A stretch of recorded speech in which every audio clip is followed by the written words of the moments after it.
One of the things that's important to me is making sure that town council is not just responsive, but also representative of the communities that it serves. Amherst has a number of diverse communities, from students to seniors, renters, homeowners, young families, people of color, immigrants, and we need to make sure that everyone feels like they're being represented on town council. And so throughout the campaign, I've heard a lot of people say things like, I want to elevate the voices of the LGBTQ community, or I want to elevate the voices of people of color. Well, if you want to elevate their voices, elect them, right? Put them in government. And so I'm happy to see that we have a somewhat diverse pool of candidates. I'm happy to see that we have a student running. I'm happy to see that we have a working mom of a school-age child running. I'm happy to see that we have immigrants running. And I think the first step is to elect them, but then we have to do more. And that's where the community participation officer plays a role. This is a position that was designed to help engage underrepresented groups in our government. And I think at first it likely will not be a full-time position. The money just isn't there. But I think over the long term, our goal should be to make that a full-time position, to make that a position that has the resources to accomplish that goal, to make sure that no matter who you are in Amherst, you feel like you are being represented on council. That's one of the reasons I decided to run as a millennial, as a renter, as a member of the LGBTQ community. I wanted to make sure those communities had a seat at the table, and I think that the council needs to work to make sure that every community has a seat at the table.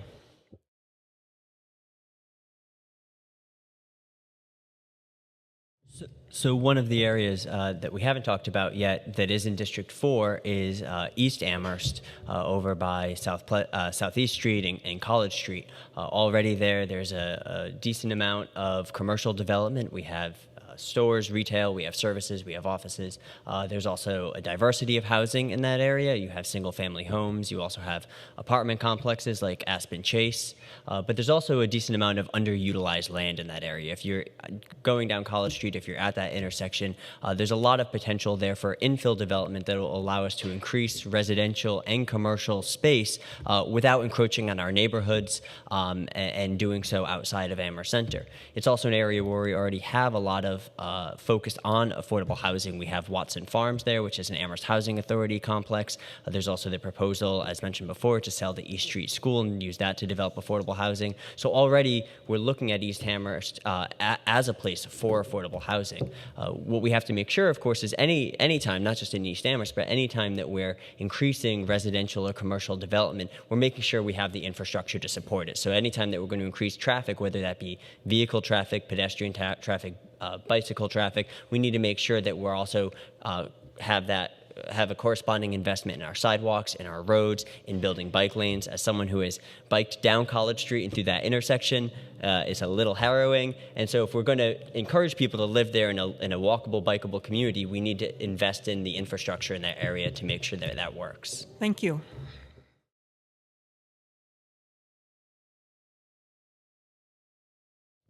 So it's hard to pick just one priority. There are a number of needs the town needs, from the capital projects that David referenced to lessening the burden on our residential taxpayers who are feeling that.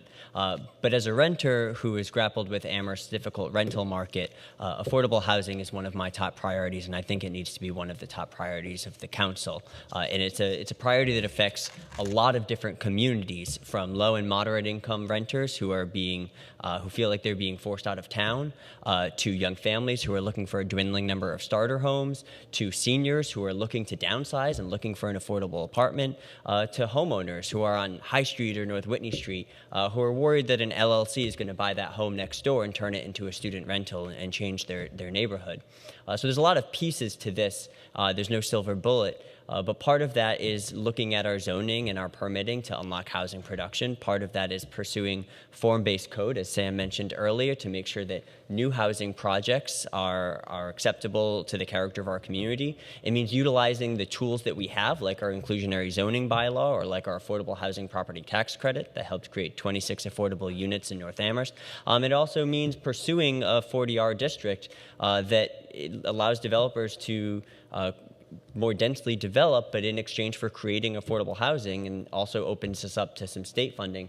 Paul mentioned the $320,000 of state money that went into Northampton for its Village Hill neighborhood in the 40R district. That's hundreds of thousands of dollars that we could invest into schools, into infrastructure. So there's a lot of things there.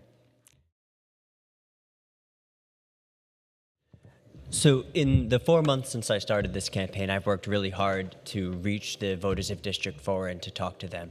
I've personally knocked over 700 doors, most of them more than once, and had hundreds of conversations with voters. Because I think it's those conversations that matter. In those conversations, I hear the concerns of the voters, and it gives me a chance to talk to them about my ideas and my priorities. And so, there's been a lot that's happened in this election. We've filled out more surveys than I think I ever imagined I would ever fill out to inform the voters of where we stand. I've been proud of the endorsements I've received from the Sierra Club, from the LGBTQ Victory Fund, from Run for Something. But in the end, I know it's those conversations are what matter. And my hope is to continue those conversations because that's the type of local responsiveness and engagement I'm hoping to bring to council.